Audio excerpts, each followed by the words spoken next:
Revenue deficit, जैसे हमारी पहले बातें हुई कि फिस्कल डेफिसिट के बारे में कि फिस्कल डेफिसिट क्या होता है, या प्राइमरी डेफिसिट के बारे में कि प्राइमरी डेफिसिट क्या होता है, ऐसे ही रेवेन्यू डेफिसिट भी एक कॉन्सेप्ट है जो बहुत कॉमनली यूज किया जाता है। रेवेन्यू डेफिसिट में हम ये देखते हैं कि एक इकोनॉमी का जो रेवेन्यू एक्सपेंडिचर है वो ज्यादा है रेवेन्यू रिसिप्ट से। तो जब रेवेन्यू एक्सपेंडिचर ज्यादा होता है रेवेन्यू रिसिप्ट से, तो हम कहते हैं उस इकोनॉमी का रेवेन्यू डेफिसिट हो गया।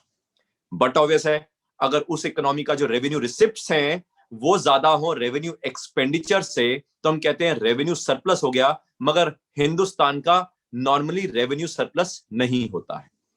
रेवेन्यू डेफिसिट में जब हम रेवेन्यू एक्सपेंडिचर और रेवेन्यू रिसिप्ट की बात करते हैं, तो रेवेन्यू रिसिप्ट नॉर्मली यानी कि जो रेकरिंग रिसिप्ट होती हैं देश के लिए, और हिंदुस्तान के लिए जैसे रेकरिंग रिसिप्ट क्या होती है, नॉर्मली जो टैक्स कलेक्शंस होती हैं, चाहे कॉर्पोरेट टैक्स कलेक्शंस हो, चाहे इनकम टैक्स कलेक्शंस हो, चाहे जीएसटी कलेक्शंस हो, चाहे चलान्स जो रेगुलरली कलेक्ट होते हैं, या फाइन्स एंड पेनल्टीज होती हैं, या अदर टैक्सेस एंड जिसको हम सेस बोलते हैं, ये सारे एक तरह से रेवेन्यू रिसिप्ट्स हैं।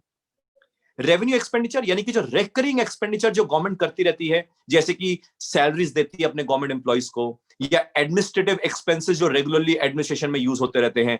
यानी कि जब भी रेवेन्यू रिसिप्ट्स कम होते हैं रेवेन्यू एक्सपेंडिचर से, तो हम कहते हैं रेवेन्यू डेफिसिट हो गया।